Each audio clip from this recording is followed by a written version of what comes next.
الحمدللہ رب العالمین والصلاة والسلام علی خاتم النبین۔ ناظرین محترم، السلام علیکم ورحمۃ اللہ وبرکاتہ۔ پروگرام سیرت النبی صلی اللہ علیہ وآلہ وسلم کے ساتھ آپ کا میزبان ڈاکٹر محمود غزنوی اور ہمارے بہت ہی پسندیدہ اسکالر جناب شجاع الدین شیخ حاضر خدمت ہیں۔ سلسلہ سیرت النبی کا ہے۔ ہمارے پروگرام کا ٹائٹل ہے بسم اللہ الرحمن الرحیم، لقد کان لکم فی رسول اللہ اسوۃ حسنہ۔ تمہاری زندگیوں کے لیے بہترین نمونہ رسول اللہ صلی اللہ علیہ وسلم کے اسوہ حسنہ میں ہے۔ انبیاء کرام جتنے بھی اس کائنات میں اللہ تعالیٰ نے بھیجے، کم و بیش 1,40,000 تمام انبیاء کرام جو ہیں محترم، معتبر اور یکساں عزت و تکریم کے حامل ہیں۔ کسی نبی کا کسی نبی سے موازنہ نہیں کیا جا سکتا۔ اللہ تعالیٰ نے ایک ہی پیغام دے کر سب کو بھیجا اور اللہ کے نزدیک سب کا مقام و مرتبہ ایک ہی۔ لیکن کسی نبی کے بارے میں یہ نہیں کہا گیا کہ ان کی حیات طیبہ جو ہے اسے ہم نے بہترین نمونہ بنا دیا، چونکہ تمام انبیاء کرام قوموں کی طرف بھیجے گئے۔ اب رسول اللہ صلی اللہ علیہ وسلم جو ہیں خاتم النبیین ہیں، اور اللہ تعالیٰ نے ختم نبوت کی مہر کے ساتھ اس دنیا میں بھیجا ہے، اور صرف کسی قوم کی طرف نہیں بلکہ پوری انسانیت کی طرف نبی بنا کر بھیجا ہے۔ اس میں صرف ہم اہل ایمان و مسلمان شامل نہیں ہیں، اس میں یہود و نصارہ بھی شامل ہیں، ہنود بھی شامل ہیں، مجوسی بھی شامل ہیں، ملحدین بھی شامل ہیں، یعنی جو انسان پیدا ہوا ہے اس کی طرف رسول اللہ جو ہیں وہ نبی بنا کر بھیجے گئے ہیں۔ تو جب ایسے نبی بھیجے گئے تو ان کا اور پھر یہ پیغام بھی دیا گیا کہ تمہارے لیے سیرت جو ہے ان کی اسوہ حسنہ بہترین نمونہ ہے۔ تو اسی سلسلے میں ہم نے اس پروگرام کا آغاز کیا اور یہ پروگرام جاری و ساری ہے۔ پچھلا پروگرام اگر آپ کو یاد ہوگا تو رسول اللہ صلی اللہ علیہ وسلم کے تمام زندگی کے معمولات اور معاملات پر ہم مختصراً گفتگو کرتے ہوئے یہاں تک پہنچے، اور جو ہے وہ بات جو ہے رسول اللہ کی خدمت خلق کے حوالے سے ہو رہی تھی اور نبوت سے قبل کی بات ہو رہی تھی، جس میں حجر اسود کا واقعہ بھی آیا تھا اور تنازع حل کرنے کا معاملہ بھی آیا تھا، اور رسول اللہ صلی اللہ علیہ وسلم کے حوالے سے شجاع صاحب نے ایک واقعہ بھی بیان کیا کہ قبیلے میں آپ تبلیغ کے لیے گئے تو قبیلے میں جو ہے وہ جھگڑے کی کیفیت پیدا ہو گئی، تو اس جھگڑے کو نمٹاتے عشاء کی نماز کا وقت بہت تاخیر سے ہو گیا، آپ نے آ کے تاخیر سے نماز پڑھی۔ اس سے جو ہے وہ خدمت خلق کے واقعے کی اہمیت کا اندازہ ہوتا ہے۔ میں شجاع صاحب کی طرف چلنا چاہوں گا تاکہ ان سے ایک ریکیپ لے لیں، پھر ہم اگلے پروگرام کی طرف چلیں۔ السلام علیکم۔ وعلیکم السلام ورحمۃ اللہ وبرکاتہ۔ کیسے مزاج؟ الحمدللہ، آپ خیریت سے ہیں؟ الحمدللہ۔ یہی معاملہ یہی حجر اسود کے حوالے سے تھا، پھر وہ یہ واقعہ بھی ہوا جو آپ نے سنایا تھا، تو میں چاہوں گا کہ اس پر بات کریں، پھر حلف الفضول پر بات کریں گے انشاءاللہ، زندگی بخیر رہی تو۔ بسم اللہ الرحمن الرحیم، اللہم صلی علی محمد وعلی آل محمد وبارک وسلم۔ گزشتہ پروگرام میں ہم نے خدمت خلق کے حوالے سے کچھ پہلوؤں پر کلام کیا، اور اس پہلو سے بھی بات آئی کہ جہاں ایک فرد کی جسمانی حاجات کو پورا کرنے کی کوشش ہمیں کرنی، وہیں اس سے بڑھ کر اس کی روحانی حاجات کو پورا کرنے کی کوشش کرنی۔ لوگوں کی اگر پیٹ کی آگ بجھ بھی گئی تو اچھی بات ہے، لیکن اگر وہ لوگ جہنم کی آگ کا نوالا بن رہے ہیں تو یہ پائیدار خدمت خلق نہیں ہے۔ نبی مکرم صلی اللہ علیہ وسلم نے جامع تصور ہمیں خدمت خلق عطا فرمایا، اس میں انفرادی سطح پر افراد کی ضروریات پوری کرنے کا اہتمام نظر آتا ہے، لیکن اجتماعی محنت اور جد و جہد نبی اکرم صلی اللہ علیہ وسلم کی اس دین کو قائم کرنے کی جد و جہد میں لگی کہ جو دین اللہ نے دین کامل کے طور پر عطا کیا، اور جب وہ غالب اور قائم ہوتا ہے تو پھر ریاست اجتماعی سطح پر مخلوق کی حاجات کو پورا کرنے کا اہتمام کرتی۔ پھر یہ ذکر بھی آیا کہ امتی وہی امتی کہلانے کا مستحق ہے جو لوگوں کو نیکی کی دعوت دے، بدی سے روکنے کی کوشش کرے۔ اکیلے کے لیے نیک بن جانا یہ ایک امتی کا تصور نہیں ہے۔ سچا امتی وہ ہے جو خود بھی نیک بنے اور بدی سے بچے، دوسروں کو نیکی دعوت دے اور بدی سے روکنے کی کوشش کرے۔ یہ امت اسی مقصد کے لیے کھڑی کی گئی۔ سورہ آل عمران آیت نمبر 110 کے مطابق کہ تم بہترین امت ہو جنہیں لوگوں کے لیے برپا کیا گیا، تم نیکی کا حکم دو گے، تم بدی سے روکو گے۔ پھر ہم نے یہ ذکر کیا کہ نبی مکرم صلی اللہ علیہ وسلم کی حیات طیبہ میں اعلان نبوت سے پہلے بھی خدمت خلق کے واقعات ملتے ہیں، اعلان نبوت کے بعد بھی انفرادی سطح پر خدمت خلق کے واقعات ملتے ہیں، صحابہ کرام رضی اللہ تعالی عنہ مجمعین کی زندگیوں میں ملتے ہیں، مدینہ شریف ہجرت کے بعد بھی مواخات کا رشتہ ملتا ہے، اینڈ سو آن۔ پھر ہم بات کر رہے تھے کہ آج ہمارے کردار کیا واقعتاً یہ گواہی دے رہے ہیں کہ ہم امتی ہیں نبی مکرم صلی اللہ علیہ وسلم کے؟ منافق کی 4 علامات کا میں نے ذکر کیا تھا حدیث رسول کی روشنی میں صلی اللہ علیہ وسلم۔ جھوٹ بولتا ہے منافق، وعدہ خلافی کرتا ہے، خیانت کرتا ہے، گالیوں پر اتر آتا ہے۔ آج ہمارا قومی مزاج اکثر و بیشتر ایسا ہو چکا ہے، تو ہمیں اپنے امتی ہونے کے دعوے کے بارے میں غور کرنے کی ضرورت ہے۔ پھر ہم نے حجر اسود کے جو نصب کیے جانے کا واقعہ تھا اس پر کلام کیا، اور اس کے ذیل میں بات بیان کی کہ واقعہ ہم نے پہلے بھی کئی مرتبہ پڑھا ہے، مگر ہر مرتبہ پڑھنے اور سمجھنے کی جہت مختلف ہوتی ہے۔ کبھی یہ جہت تھی کہ آپ صلی اللہ علیہ وسلم کا کردار کتنا عمدہ تھا آغاز وحی سے پہلے۔ جو لوگ جان کے بعد میں دشمن بنے وہ پہلے آپ کو کیا کہتے تھے؟ صادق اور امین کہتے تھے۔ تو آپ کا کردار آغاز وحی سے قبل کتنا عمدہ تھا، یہ انداز ایک ہے گفتگو کا۔ لیکن جب ہم نے پچھلے پروگرام میں حجر اسود کے نصب کیے جانے کے بارے میں تذکرہ کیا تو اب خدمت خلق ہمارا موضوع تھا۔ اس کی جہت کیا ہے؟ لوگوں کو نفع پہنچانا بھی خدمت خلق ہے، کھلانا پلانا، بیمار ہو تو عیادت کرنا، روٹی کپڑے مکان کی مسائل کی حاجات کو پورا کرنا، یہ بھی خدمت خلق ہے۔ لوگوں کو جھگڑوں سے بچانا، ناچاقیوں سے بچانا، اور آپس میں لڑنے سے بچانا، قتل و غارت گری سے بچانا، یہ اپنی جگہ ایک بہت بڑی خدمت خلق ہے۔ حالانکہ جن لوگوں کو آپ بچا رہے ہیں وہ نہ تو اہل ایمان ہیں، نہ ابھی نبوت کا اعلان ہوا، یہ تو کافر ہیں، یہ تو منافق ہیں سارے کے سارے، ان کو جو نقصان پہنچا کریں۔ ہاں، لیکن ابھی تو اعلان نبوت نہیں ہوا، اس سے پہلے بھی یہ معاملہ جاری ہے۔ بہت اہم بات، البتہ بات یہ چلی تھی کہ خدمت خلق میں کچھ کام ہوں گے جو پازیٹیولی کرنے والے ہیں نا، کھلانا پلانا کپڑا پہنانا، اور کچھ کام ہے کہ جن کے حوالے سے ایک اور انداز ہوگا، جیسے بغض اور عداوت پیدا نہ کی جائے، لڑانے کی کوشش نہ کی جائے، چغل خوری کر کے لڑائی بجھائی کی بات نہ کی جائے، اور اگر لوگ لڑ پڑیں تو صلح کرانے کی کوشش کی جائے، اس کو اوائڈ نہ کیا جائے۔ میرا مسئلہ تھوڑی پرائے پھڈے میں کیوں پڑھوں، نہ، اللہ کے رسول علیہ السلام تعلیم دے رہے ہیں کہ نفل نماز، نفل روزہ، صدقہ خیرات سے زیادہ افضل بات کیا ہے؟ 2 افراد کے درمیان صلح کرا دینا۔ قرآن کہتا ہے ایمان والے آپس میں بھائی ہیں، اپنے 2 بھائیوں کے درمیان صلح کرا دیا کرو۔ اسی طریقے پر یہ جو حجر اسود کے نصب کیے جانے کا معاملہ، جہاں تلواریں نکل آئیں اور ایک دوسرے کی جان کے دشمن لوگ بننے جا رہے ہیں، نہیں ہمارا حق ہے، نہیں کہتے ہمیں سعادت ملنی چاہیے، وہاں حضور علیہ السلام کی ذات بابرکات پر اتفاق ہوا، پھر آپ تشریف لائے اور چادر بچھائی گئی، اس میں حجر اسود رکھا گیا، اور حضور نبی مکرم علیہ السلام مبارک ہاتھوں سے حجر اسود کے نصب کیے جانے کا معاملہ ہوا، اور وہ جو چادر تھی وہ سارے قبائل کے سرداروں نے گویا کہ اپنے اپنے ہاتھوں سے تھام لی۔ یوں اس قدر عمدہ انداز سے خوش اسلوبی کے ساتھ اتنے بڑے جھگڑے کو اللہ کے نبی صلی اللہ علیہ وسلم نے نمٹایا ہے۔ یہ آپ کے طریقے سے معلوم ہو رہا ہے، آپ کی تعلیم سے معلوم ہو رہا ہے، اور اسی میں صلح کرا دینا، ٹوٹے ہوئے دلوں کو جوڑنے کی کوشش کرنا، لڑنے مرنے پر تیار لوگوں کو ملاپ پر لانے کی کوشش کرنا، یہ بھی ہمارے دین کی تعلیم اور یہ بھی خدمت خلق کا ایک بہت بڑا پہلو ہے۔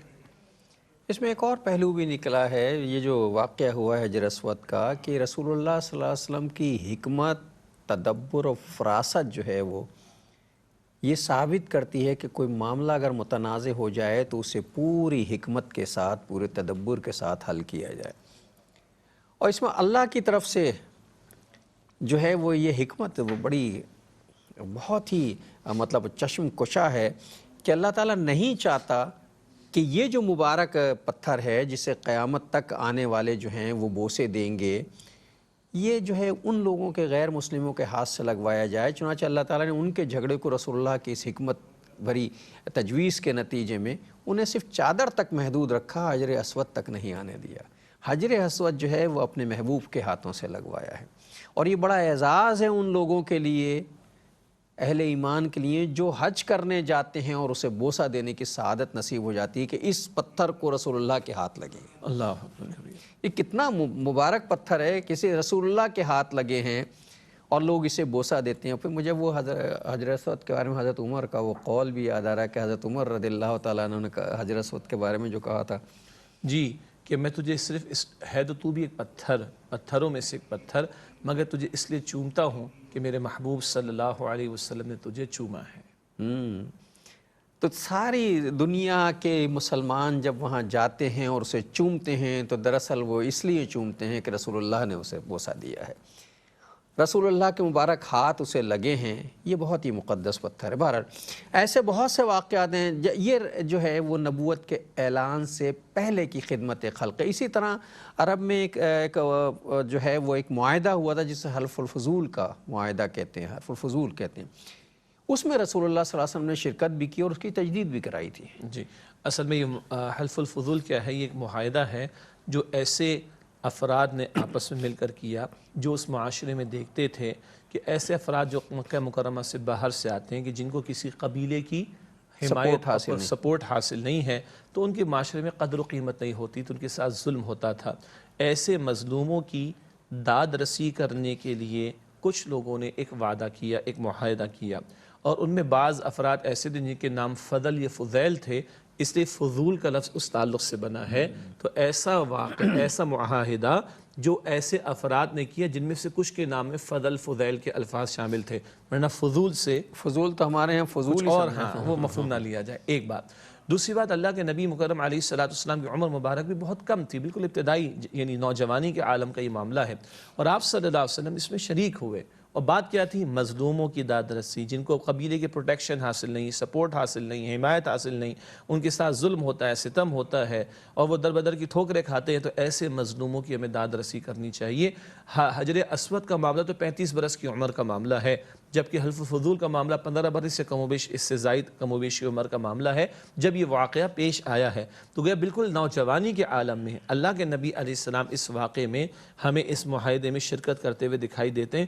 اس سے پتہ چلا کہ نوجوانی کی عمر جس میں بڑا جوش و جذبہ انسان کے اندر ہوا کرتا ہے، وہ ظلم کرنے میں نہیں، ظلم کے خاتمے میں استعمال ہونی چاہیے۔ وہ ظالم بن جانے کے لیے طاقت استعمال نہ ہو، وہ ظلم کا خاتمہ کرنے کے لیے طاقت استعمال ہو۔ اور اگر اللہ نے قوت دی ہے، صلاحیت دی ہے، جوش دیا ہے، جذبہ دیا ہے، تو وہ مخلوق خدا کی خدمت کے لیے اور ان کی نفع رسانی کے لیے اور ان پر سے ظلم کا خاتمہ ہو اور ان کی داد رسی ہو سکے، اس کام کے لیے استعمال ہونی چاہیے۔ یہ خدمت خلق بھی حضور کے دور میں ہمیں دکھائی دے رہی، نوجوانی کی عمر میں۔ بعد کا معاملہ، آغاز وحی کا معاملہ ہو گیا، شریعت کی تعلیمات آنا شروع ہو گئیں، بعد میں حضور نے فرمایا صلی اللہ علیہ وسلم، اگر آج بھی ایسے کسی معاہدے کی طرف مجھے بلایا جائے گا تو میں اس معاہدے میں شرکت کروں گا تاکہ مظلوم کی داد رسی کی جا سکے۔ یہ جب اعلان نبوت ہو چکا، شریعت کی تعلیمات آنا شروع ہو گئیں، بعد کے دور کی بات ہے جو حضور فرما رہے ہیں صلی اللہ علیہ وسلم۔ اس سے جو ہمیں ایک چیز ملتی ہے وہ یہ کہ ایک تو اب ہم اپنے معاشرے کا جائزہ لے لیں حلف الفضول کے حوالے سے کہ ہمارے معاشرے میں کس قدر لوگوں کے ساتھ زیادتی ہوتی ہے، مظلوموں جن کا کوئی پیچھے نہیں ہے، جن کی پشت پناہی نہیں ہے۔ مجھے معاف کیجیے، ایک جملہ میں کہہ رہا ہوں، اسے جملہ معترضہ ہی سمجھیے گا، جس کے پیچھے کوئی بڑی پارٹی نہیں ہے، جسے کسی پارٹی کی سپورٹ نہیں ہے، جسے کچھ بڑے لوگوں کی سپورٹ حاصل نہیں ہے، بااثر لوگوں کی سپورٹ حاصل نہیں ہے، وہ تو اس معاشرے میں پس رہا ہے۔ اور ہمارے معاشرے کے کچھ لوگ، کچھ نوجوان، کچھ لوگ جو ہیں وہ ایسا کوئی معاہدہ کرنے کو تیار نہیں ہیں کہ جن کا پیچھے بظاہر، سب کے پیچھے اللہ ہے، لیکن بظاہر اس سوسائٹی میں جن کی پشت پناہی کرنے والا کوئی نہیں ہے، کوئی ایسا معاہدہ کر کے اس کی پشت پناہی کر لی جائے۔ یہ تو چھوڑ دیجیے ہمارے معاشرے کا معاملہ، بین الاقوامی سطح پر دیکھیے کہ جو چھوٹی قومیں ہیں، ترقی پذیر قومیں ہیں، جو ترقی پسماندہ قومیں ہیں، ان کے خلاف جو ظلم جاری و ساری ہے دنیا بھر میں، کوئی ایسا معاہدہ کرنے کو تیار نہیں کہ اگر کسی چھوٹی قوم و مظلوموں کے ساتھ کوئی ایسی صورتحال پیدا ہوئی تو ہم اس کے ساتھ جو ہے شرکت کریں گے، اس کی مدد کوئی مدد کرنے کو تیار نہیں ہے۔ ایک وقفہ لینے ناظرین، ایک وقفہ لینے، پھر اس پر بات کرتے ہیں انشاءاللہ۔ السلام علیکم ورحمۃ اللہ وبرکاتہ، ویلکم بیک ناظرین۔ وقفے کے بعد پروگرام سیرت النبی صلی اللہ علیہ وآلہ وسلم میں آپ کا خیر مقدم ہے۔ بات ہو رہی تھی حلف الفضول کی، اور حلف الفضول کے حوالے سے ہم یہ کہہ رہے تھے کہ ہمارے معاشرتی سطح پر تو جو کچھ ہو رہا ہے وہ ہم سب کے سامنے ہے، ہماری آنکھوں کے، کیسے کیسے ظلم ہو رہے ہیں، جن کی پشت پناہی نہیں ہے، جو بااثر نہیں ہیں، جن کا کوئی حمایتی نہیں ہے، وہ تو اس معاشرے میں پس رہے ہیں، اور جو بااثر ہیں وہ اس معاشرے میں عیش کر رہے ہیں۔ کوئی یہاں ایسا حلف الفضول نہیں بنتا، کوئی ایسا معاہدہ نہیں ہوتا کہ مظلوموں کی داد رسی کون کرے گا۔ اور پھر اس سے نکل کے ہم نے دیکھا بین الاقوامی سطح پر تو قوموں کے ساتھ جو کچھ ہو رہا ہے وہ ساری دنیا کے سامنے، اب مجھے قوموں کے نام لینے اور بتانے کی ضرورت نہیں ہے کہ جو کمزور قومیں ہیں، ترقی پذیر ہیں، پسماندہ قومیں ہیں، ان پر وہ لوگ جن کے پاس طاقت ہے وہ شرمندہ کر دینے والے مظالم سے انہیں دوچار کیے ہوئے ہیں، لیکن کوئی دنیا میں نہیں اٹھتا کہ ایسا حلف و فضول کر لے، حالانکہ دنیا میں مسلمانوں کی تعداد بھی کچھ کم نہیں ہے۔ جی، 2 ارب تو مسلمان ہیں کم و بیش، ہر چوتھا یا 5واں شخص دنیا کے اندر مسلمان ہے۔ ایک طرف تو آپ جو فرما رہے ڈاکٹر صاحب کہ کچھ ترقی پذیر اقوام ہیں، نسبتاً کمزور اقوام ہیں، اور کچھ ترقی یافتہ اقوام ہیں، تو مجھے یاد آیا کہ UN میں 5 اقوام ہیں جن کو ویٹو کا حق حاصل ہے. ان میں سے کوئی بڑا بدماشی کرے، دہشت گردی کرے، ظلم کرے، کسی قوم کے خلاف اقدام کر جائے اور اس کے خلاف کوئی قرارداد لائی جائے تو وہ بڑا خود بھی ویٹو کر سکتا ہے، دوسرا بھی کر سکتا ہے، تیسرا بھی کر سکتا ہے، چوتھا بھی کر سکتا ہے، پانچواں بھی کر سکتا ہے. اس کا انصاف سے کوئی تعلق؟ اس کا انصاف سے کیا اس کا تعلق؟ انصاف، عدل، انسانی حقوق، سو کالڈ انسانی حقوق سے کوئی تعلق نہیں. جی تو اگر عالمی تناظر میں بات کریں تو امت پس رہی ہے آج. سب سے زیادہ ارزاں سستا خون کس کا ہے؟ مسلمان کا ہے، جو سب سے زیادہ بہا ہے اور بہایا جا رہا ہے. اس امت کو ہی کھڑا ہونا ہوگا، اللہ پر توکل کر کے کھڑا ہونا ہوگا، قربانیوں کے لیے تیار رہنا پڑے گا. پھر اللہ تعالیٰ کی مدد شامل حال آئے گی تو اللہ مظلوموں کو، ظالموں پر غلبہ بھی عطا کرتا ہے. اللہ کمزوروں کو جو ہے وہ قوی لوگوں پر غلبہ بھی عطا کرتا ہے. کبھی بنی اسرائیل کو نجات عطا کی فرعون سے تو بنی اسرائیل کو اللہ تعالیٰ نے دنیا کی امامت دی، اور کبھی مسلمانوں کو اللہ تعالیٰ نے دنیا کی امامت عطا فرمائی. قریش کے ظلم و ستم سے نجات ملی، پھر اس مٹھی بھر جماعت نے کم من فیۃ قلیلۃ غلبت فیۃ کثیرۃ باذن اللہ. بارہا ایسا ہوا کہ ایک چھوٹی جماعت ایک بڑی جماعت پر اللہ تعالیٰ کے حکم سے غالب آ گئی. تو اب تو ایمان والوں کو خود ہی کھڑا ہونا ہوگا. اور یہ واقعہ حلف الفضول کا یہ تو دعوت دے رہا ہے کہ تمہیں مظلوم بننا تھوڑی ہے، تمہیں تو ظلم کے خاتمے کے لیے کھڑا ہونا ہے. تم نے ظلم سہنا تھوڑی ہے، تم نے ظلم کے خاتمے کے لیے کھڑا ہونا ہے. یہ پیغام اللہ کے پیغمبر علیہ السلام کی سیرت ہمیں عطا کر رہی ہے. اور پھر مجھے اجازت دیجیے گا، پائیدار ترین خدمت خلق کیا ہے؟ مخلوق کو مخلوق کی غلامی سے نکال کر خالق کی غلامی میں لانا، تاکہ اس کو جینے کا حق ملے گا تو وہ اللہ سے اپنی لو لگا کر اپنی آخرت کی فکر بھی کر سکے گی. یہ پائیدار ترین اور اعلیٰ ترین سطح کی خدمت خلق ہے، عدل کے علمبردار بن کر کھڑے ہونا. اب ان لوگوں سے تو توقع ظاہر نہیں رکھی جا سکتی کہ جو اہل ایمان ہیں ہی نہیں، جنہوں نے کلمہ ہی نہیں پڑھا. لیکن جو اہل ایمان ہیں جنہوں نے کلمہ پڑھ لیا ہے، جو تقریباً 2 ارب کے لگ بھگ ہیں دنیا بھر میں، پانچواں حصہ بنتے ہیں، کم و بیش 5واں حصہ بنتے ہیں.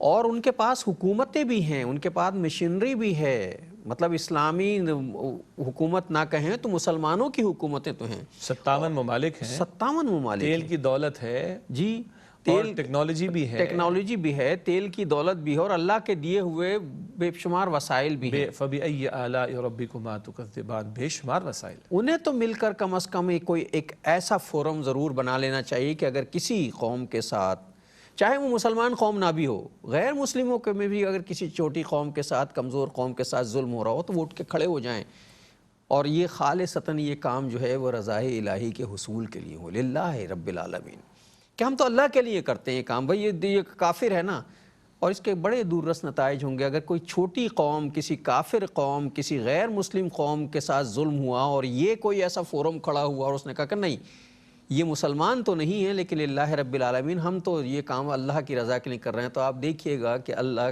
اس میں برکت ڈالے گا اور وہ لوگ اس عمل کے نتیجے میں ہی ایمان لے آئیں گے. بالکل، چونکہ ایسا ہی ہوتا رہا ہے. اور جب اللہ کے رسول علیہ السلام پر ابھی آغاز وحی کا معاملہ نہیں ہوا ہے تو حلف الفضول تو اس سے پہلے کی بات ہے. ان لوگوں کے لیے تھا، وہ لوگ جو ابھی تو مشرکین تھے، ٹھیک ہے.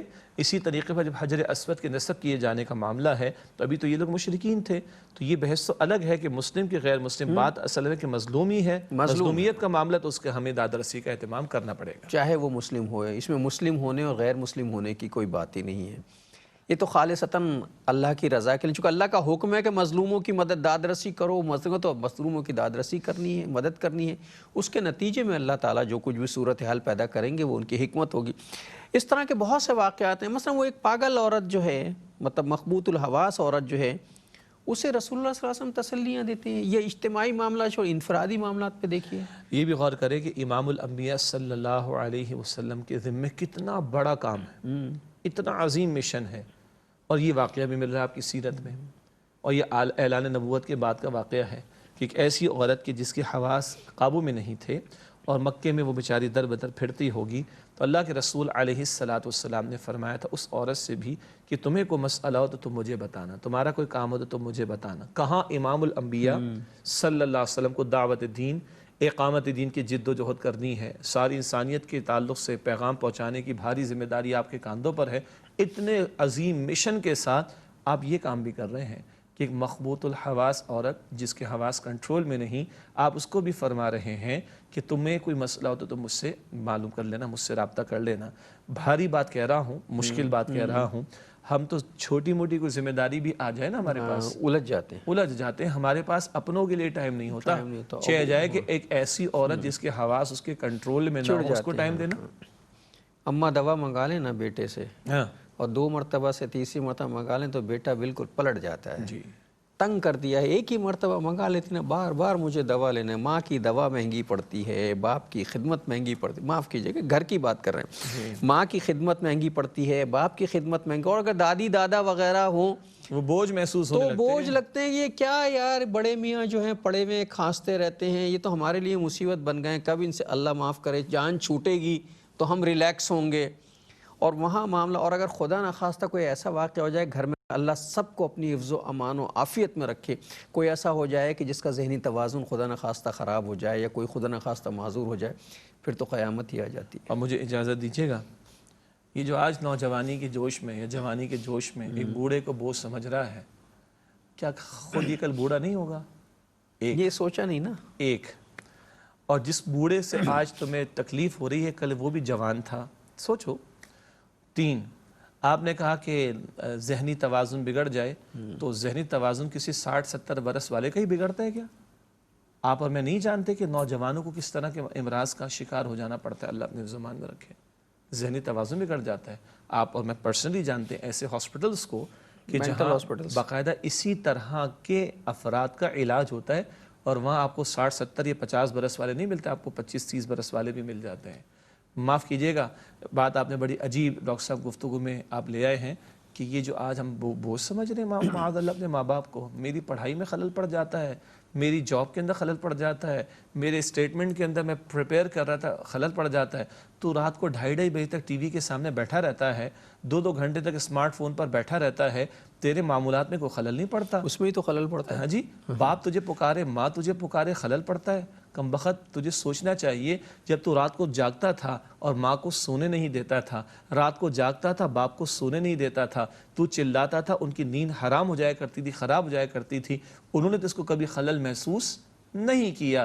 جب تو اپنی کروٹ لینے کے قابل نہیں تھا تب ماں نے تجھے اپنے آپ کو تجھ پر کھپایا تھا، جب تو کچھ کرنے کے قابل نہیں تھا تو باپ نے پیٹ کاٹ کر تجھے پال پوس کر جوان کیا تھا۔ آج تو یہ ان کا صلہ دے رہا ہے کہ تجھے ان کا پکارنا یا ان کا تھوڑا کھانسنا یا ان کا تھوڑا بلانا وہ خلل محسوس ہوتا ہے، یہ بہت بڑا سوالیہ نشان۔ ورنہ اسی نوجوان کو، مجھے معاف کیجیے گا، آپ ذرا اس کو ایک ٹاپک دے دیں، اگر وہ 10 مارکس کا ایک پریزنٹ، آپ چونکہ یونیورسٹی ماشاءاللہ آپ کا تو عرصہ گزرا اس میں ڈاکٹر صاحب، اگر آپ اس کو اسائنمنٹ دے دیں نا، عدل کی بات کرو، خدمت خلق کی بات کرو، کیا دھواں تقریر کرے گا، دھواں، اور ایسا لکھے گا کہ لگے گا کہ اس سے بڑا عالم کوئی نہیں ہے اس موضوع جی۔ پر۔ اور جب بات عمل کے میدان کی آتی ہے تو ماں جو ہے بوجھ محسوس ہو رہی ہے، باپ بوجھ محسوس ہو رہا ہے، انا للہ و انا الیہ راجعون۔ ایک نوجوان کو، ایک میں واقعہ چھوٹا سا ڈسکس کر رہا ہوں، میں نے پڑھا ایک جگہ، ایک نوجوان بیٹے کو اس کا باپ جو ہے وہ پارک میں لے گیا، باپ بوڑھا تھا، اور اس کے پاس جو ہے وہ ایک گیند تھی، تو وہ گیند جو ہے وہ باپ پھینک دیتا تھا،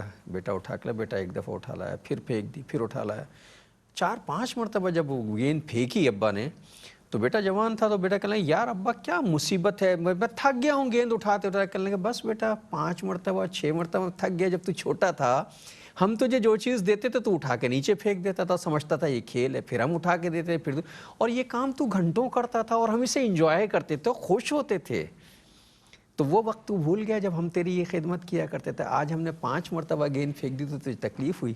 جی، ہماری تکلیف کے بارے میں غور کرنا۔ بلکہ ایسے واقعات کہیں ایک ہے، اس میں ایک واقعے میں ہے کہ باپ نے پوچھا تو چڑیا آ گئی تھی باغ میں، ہر طرح کے واقعات ہیں، بیٹا یہ کیا ہے؟ کہا پاپا چڑیا ہے۔ 4تھی دفعہ پوچھ رہا، بھائی کہا نا ابا چڑیا ہے، کہا بیٹا اسی لیے تو میں تجھ سے پوچھ رہا تھا، میں نے تجھ سے ایک مرتبہ تو نے مجھ سے 27 مرتبہ پوچھا تھا اور میں نے ہر مرتبہ کیا جواب دیا تھا؟ یہ چڑیا ہے۔ آج 4تھی مرتبہ پوچھا تو آپ سے باہر ہو گیا۔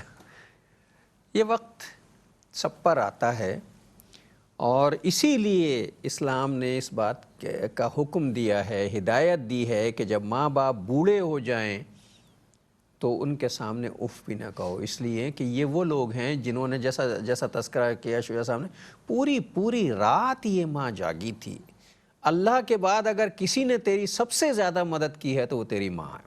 وقفہ لے لیں، پھر آ کے بات کرتے ہیں۔ السلام علیکم ورحمۃ اللہ وبرکاتہ۔ ویلکم بیک ناظرین، وقفے کے بعد پروگرام سیرت النبی صلی اللہ علیہ وآلہ وسلم میں آپ کا خیر مقدم۔ بات ہو رہی تھی اس بات کی کہ جو ہے وہ ماں باپ بوڑھے ہو جائیں، اور میں نے آخری جملہ یہ کہا تھا کہ اللہ کے بعد سب سے زیادہ کائنات میں اگر کوئی چیز مہربان ہے اور رحیم و کریم ہے ہم پر تو ہماری ماں ہے، کہ یہ محبت اللہ ہی نے اس کے دل میں ڈالی ہے۔ وہ اپنی زندگی کے تمام معاملات کو تج دیتی ہے، اپنا سکون، آرام، نیند سب برباد۔ اور باپ بھی جو ہماری پرورش کرنے کے لیے سارا دن فاقے کرتا ہے، کڑی دھوپ میں جا کے کام کرتا ہے، ہم تو یہ سمجھتے نا کہ وہ ہمیں وقت نہیں دیتا۔ اصل بات تو یہ ہے کہ پورا گھر، اپنے بیوی بچے وہ اپنے سر اور کاندھوں پر اٹھائے پھرتا ہے۔ تو ماں بھی اور باپ بھی دونوں ہی اس لائق ہیں کہ ان کے معاملات جو ہیں ان پر نظر رکھی جائے۔ بات نکلی تھی ایک پاگل اور مخبوط الحواس خاتون کے حوالے سے اور یہاں تک پہنچی۔ جی، اور اس پر میں ذکر کر رہا تھا، بہرحال میں نے اس وقت بھی کہا تھا کہ بڑی بات کہہ رہا ہوں میں، اور بھاری بات کہہ رہا ہوں، کیونکہ میں خود کچھ ذمہ داریوں پر ہوں، آپ بھی کچھ ذمہ داریوں پر ہیں، کہ اللہ کے پیغمبر علیہ السلام کا مشن دیکھیں، زندگی کی مصروفیت ترین کیفیت دیکھیں، اور ہم تو چڑچڑے ہو جاتے ہیں ذرا اور سی۔ اللہ کے رسول علیہ السلام ایک ایسی عورت کو جس کے حواس کنٹرول میں نہیں ہیں، آپ اس کو فرمانے کہ تمہیں کوئی مسئلہ ہو، تمہیں کوئی کام ہو تو تم مجھ سے آ کے بات کر لینا۔ ایک اور پہلو بھی نکلتا ہے، یہ معاشرے کا وہ طبقہ ہوتا ہے جو ہمارے لیے آزمائش کا باعث ہوتا ہے، ان کے ساتھ بات کرنا لوگ پسند نہیں کرتے، منہ لگانا پسند نہیں کرتے، ان کو انٹرٹین کرنا پسند نہیں کرتے۔ بہرحال چلیے ہم بھی کمزور ہیں، لیکن جو بس میں ہو ان کے ساتھ بھلا سلوک کر لینا چاہیے۔ کم سے کم ایسے وہ لوگ کہ جو ذہنی توازن اتنا کھو بیٹھے ہوں کہ اب ان کا معاشرے میں نارملی رہنا ممکن نہیں، تو چلو کہیں کوئی ادارہ ہے تو اس ادارے کے حوالے تو کر دیا جائے کہ جہاں اسی سطح کے ان کو اویلیبل ہو جائیں گے، لوگ اٹینڈنٹس اویلیبل ہو جائیں گے جو ان کی دیکھ بھال کر سکیں۔ یہ اس طرح کے ادارے کو کوئی سپورٹ کر لے گا جو میرے اور آپ کے بس میں ہو، اور یہ یاد رہے کہ یہ ایک آزمائش ہوتی ہے میرے لیے۔ ذہن یعنی جتنا بڑا دماغ میرا ہے اتنا اس کا بھی ہے۔ اللہ کسی وقت کچھ بھی کر سکتا ہے۔ اللہ کل شیء قدیر ہے، وہ جس وقت چاہے، جب چاہے، جیسے چاہے، جسے چاہے کسی بھی کیفیت میں مبتلا کر سکتا ہے۔ اللہ اپنی امان و عافیت میں رکھے سب کو۔ پھر ایسی کسی کیفیت میں کسی کو دیکھ کر اللہ نے جو نعمت مجھے عطا فرمائی کہ میرا دماغ صحیح کام کرتا ہے، میرے دماغ کے سیلز صحیح کام کرتے ہیں، میری یادداشت صحیح کام کرتی ہے، میں آؤٹ نہیں ہو جاتا، میں آؤٹ آف کنٹرول نہیں ہو جاتا، اللہ کی نعمت کا شکر ادا کرنا چاہیے۔ اور اگر کسی کے ساتھ اللہ نے آزمائش کا معاملہ رکھا، اگر میں کچھ بھلا کر سکتا ہوں تو یہ میری اس نعمت کا شکرانہ بھی ہوگا، اور انشاءاللہ اس نعمت کی حفاظت کا باعث بھی ہوگا کہ میں نے اللہ کی ایک مخلوق جس کو اللہ نے اس کیفیت میں رکھا اس کے ساتھ میں نے بھلا سلوک کر لیا، اور یہ عمل صدقہ بن جائے گا۔ یہ عمل صدقہ بن جائے گا، ہر طرف سے فائدہ ہی فائدہ، فائدہ ہی فائدہ، فائدہ ہی فائدہ، ہر طرف سے فائدہ ہی فائدہ۔ اچھا، اس کے علاوہ بھی ایک بات، رسول اللہ صلی اللہ علیہ وسلم تو جو ہیں وہ ایسے لوگوں کے کام بھی کیا کرتے تھے جن کے خواتین ایسی تھیں جن کے گھروں میں مرد نہیں تھے، ان کے گھر کا سودا بھی لا دیا کرتے تھے۔ ایک نابینا صحابی تھے، ان کی بکریوں کا دودھ بھی دو دیا کرتے تھے۔ جی، ہم میں سے کتنے لوگ ایسے ہیں جو ہمارے گھروں کے محلوں میں کچھ ضعیف لوگ رہتے ہوں گے، کچھ ایسی بیوائیں ہوں گی جن کے بچے نہیں ہوں گے یا جن کا کچھ نہیں ہوگا، کچھ بزرگ ہوں گے جو بیچارے خود مارکیٹ بیمار ہوں گے، مارکیٹ نہیں جا سکتے ہوں گے، وہ ترستے رہتے ہوں گے کہ ان کے گھر کا سودا کوئی لا دے۔ ہم تو روز سودا لینے جاتے ہیں۔ جی، اور یہ تو آپ نے بات کی نا کسی بزرگ کی یا بوڑھے یا بوڑھی کا معاملہ، وہ بھی بات ذہن میں رہے کہ مکہ مکرمہ کی کنیزیں، مکہ مکرمہ کے گھروں کی کنیزیں وہ رسول اللہ کے پاس آتی تھیں، اور وہ کنیزیں آ کر کہتی تھیں کہ ہمارا یہ کام کر دیجئے۔ گویا ان کو بھی تھوڑا سا اگر سکون ملتا تو رسول اللہ علیہ السلام کے دامن رحمت میں ملتا کہ ان کے پاس آ کر ہم کہہ دیں گے، کنیز آ کر کہہ رہی ہے کہ مجھے بازار سے یہ چیز لا کر دے دیا، اب اندازہ کریں ان کا حق نہیں۔ وہ کنیزیں آ کر کہہ رہی ہیں کہ آپ ہمیں یہ چیز بازار سے لا دیں، تو اللہ کے رسول علیہ السلام لا کر دے دیا کرتے تھے۔ تو دیکھ لیں بس ذرا، آپ فوراً مجھے پتہ ہے کہ آپ چلے جائیں گے ایک اور طرف، ہم تو گھر کے کام کاج کرنے میں آج کے مرد اپنے آپ کو پتہ نہیں کیا سمجھ بیٹھتے ہیں۔ جی، اگر ایک سے دو مرتبہ کچھ کہہ دیں، نوجوان بچوں کو اگر اماں کہہ دیں بیٹا سب کچھ لے آئے، ٹماٹر بھول آئے، تو وہ چڑ جاتے ہیں، ہتے سے اکڑ جاتے ہیں، وہ ٹماٹر بن جاتے ہیں۔ وہ خود غصے سے سرخ ٹماٹر ہو جاتے ہیں۔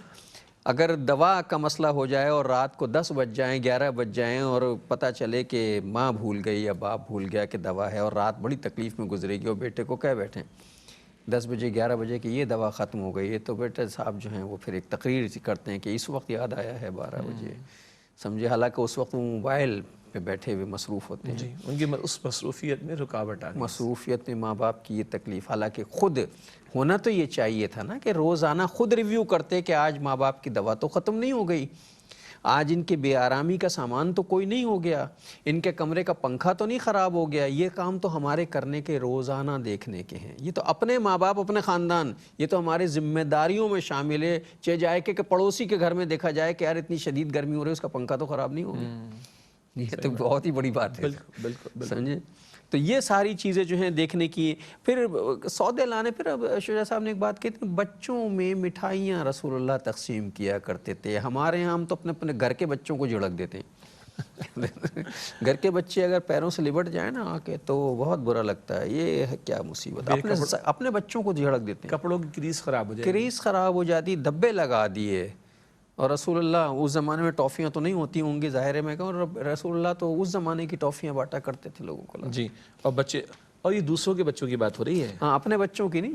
جی، تو دوسرے کے بچوں کے ساتھ اگر معاملہ تو اپنی بیٹیوں کے ساتھ تو کس قدر حضور کا پیارا معاملہ تھا صلی اللہ علیہ وسلم، یہ دوسروں کے بچوں کے تعلق سے بات ہو رہی ہے۔ اور آج بھی آپ دیکھیے کہ بعض اوقات کبھی کچھ لوگوں کا اسٹیٹس یا ان کا اسٹیٹس کو یا ان کی پوزیشن یا ان کا عہدہ وہ کچھ ان کو ریزرو کروا بیٹھتا ہے کہ صاحب ملازمین کے سلام کا جواب نہیں دینا، ذرا کلیریکل اسٹاف کے سلام کا جواب نہیں دینا، بچوں کو تھوڑا دور دور جو ہے وہ رکھنے کی کوشش کرنی ہے۔ مجھے تو ایسی ہنسی آتی ہے، ارے تم کیا اور تمہاری اوقات کیا اور ہم کیا اور ہماری اوقات کیا، بعد از خدا بزرگ توئی قصہ مختصر، جن کی ذات بابرکات اللہ سبحانہ وتعالی کے پاس سب سے بڑی ذات ہے، ان کے تو پیروں سے بچے لپٹ رہے ہیں، وہ حالت سجدہ میں ہو تو سر پہ کندھے پہ آ کے سوار ہو رہے ہیں، اور حضور علیہ السلام بچوں کو، اب یہ عجیب لگے گا، عجیب بھی نہیں ہے، نہ بچوں کو زبان نکال کر دکھاتے تھے۔ اب اس کے لیے جو لفظ آپ کے ذہن میں ہم استعمال نہیں کریں گے، ٹھیک ہے، اپنی زبان مبارک نکال کے بچوں کو دکھاتے ہیں حضور صلی اللہ علیہ وسلم۔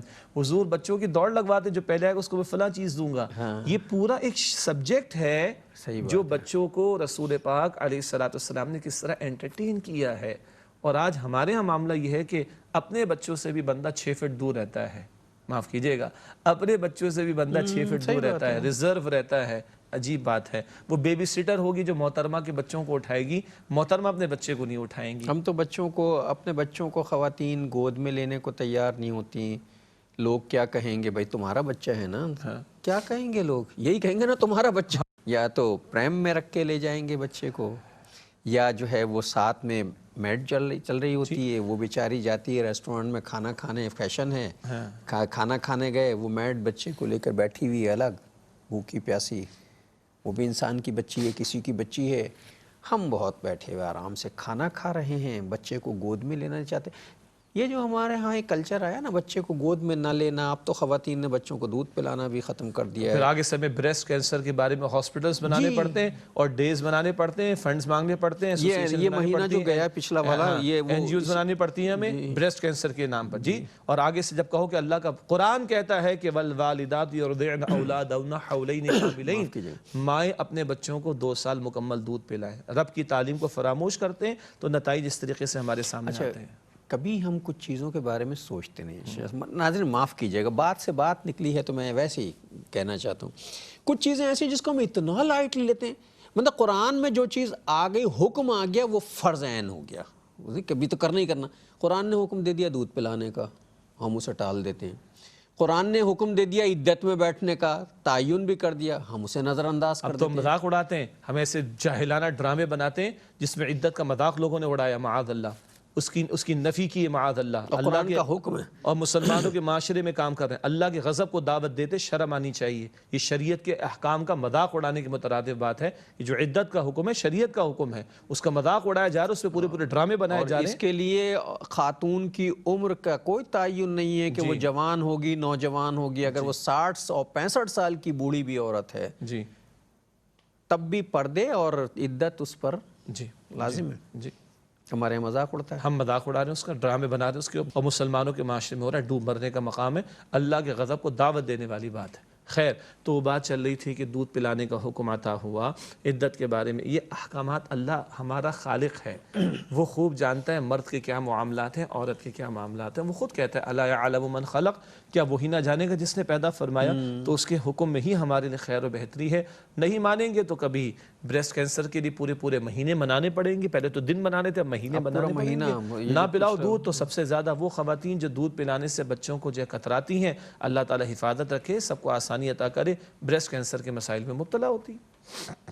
تو یہ اصل میں جب ہم اللہ کے کسی قانون کو توڑتے ہیں، جب ہم اللہ کے کسی حکم کو توڑتے ہیں، تو بظاہر ہمیں کچھ پتہ نہیں چلتا، لیکن ایک اللہ کی حکمت ہے اور اللہ کا ایک نظام اس طرح چل رہا ہے کہ آہستہ آہستہ پھر خود ثابت ہوتا ہے کہ ہم نے اللہ کا حکم توڑا تھا. اس کا نتیجہ جو ہے یہ ثابت ہوا. تو بہرحال بات یہ ہو رہی تھی کہ رسول اللہ جو ہیں وہ گلی کوچے کے بچے جب ان سے، اچھا بچے جب رسول اللہ سے لپٹتے ہوں گے تو کچھ سوچ کے ہی لپٹتے ہوں گے نا. جی اجنبی ہیں نا بظاہر، تو بچے بھی اجنبی ہیں، رسول اللہ ان کے لیے اجنبی، لیکن وہ اپنا سمجھتے تھے نا، اپنا سمجھتے تھے. تو بچہ جنہیں اپنا سمجھتا ہو اور ان سے لپٹتا ہو اور یہ سوچتا ہو کہ یہاں سے ٹافی مل جائے گی، تو ہم یہ کیوں نہیں سوچتے کہ یہاں سے کچھ مل جائے گا، یہیں سے ملے گا، یہیں سے ملے گا نا جو کچھ ملے گا. تو ہم کیوں نہیں لپٹ جاتے ٹانگوں سے، ہم کیوں نہیں جا کے لپٹ جاتے اور زار و قطار کہتے کہ جو کچھ ملنا ہے اب اسی در سے ملنا ہے. اس لیے کہ قرآن نے کہا ہے لَقَدْ كَانَ لَكُمْ فِي رَسُولِ اللَّهِ أُسْوَةٌ حَسَنَةٌ. اللہ کے رسول پاک علیہ السلام کے اسوہ حسنہ کو تھامنا، اس سے چمٹ جانا، اپنی زندگیوں میں آپ علیہ السلام کی تعلیمات کو شامل کرنے کی کوشش کرنا، یہ وہ سہارا ہے کہ اس کو تھامیں گے تو اللہ کی رحمت ہمارے شامل حال ہوگی. پھر کیا ہے کہ زمین و آسمان کے خزانے اللہ سبحانہ وتعالی ہمارے لیے کھول دے گا انشاءاللہ. جب وہ مل جائیں گے تو سبھی کچھ مل جائے گا، لیکن کوئی انہیں اپنا بنا تو لے. آج کا پروگرام کا وقت ختم ہو رہا ہے. میں شجاع صاحب سے حدیث ہدیہ کروا کے آپ سے رخصت ہونا چاہتا ہوں. نبی اکرم صلی اللہ علیہ وآلہ وسلم ارشاد فرمایا کہ من احب سنتی فقد احبنی ومن احبنی کان معی فی الجنہ. جس سے میری سنت، میرے طریقے سے محبت کی، یقیناً اس نے مجھ سے محبت کی، اور جس نے مجھ سے محبت کی وہ میرے ساتھ جنت میں ہوگا. یہ جامع ترمذی شریف کی روایت ہے. اور اسی حدیث مبارکہ کے ساتھ ہمارے آج کے پروگرام کا وقت ختم ہوا. جناب شجاع الدین شیخ اور اپنے میزبان ڈاکٹر محمود غزنوی کو اگلے پروگرام تک کے لیے اجازت دیجیے. اللہ نگہبان، والسلام علیکم ورحمۃ اللہ وبرکاتہ.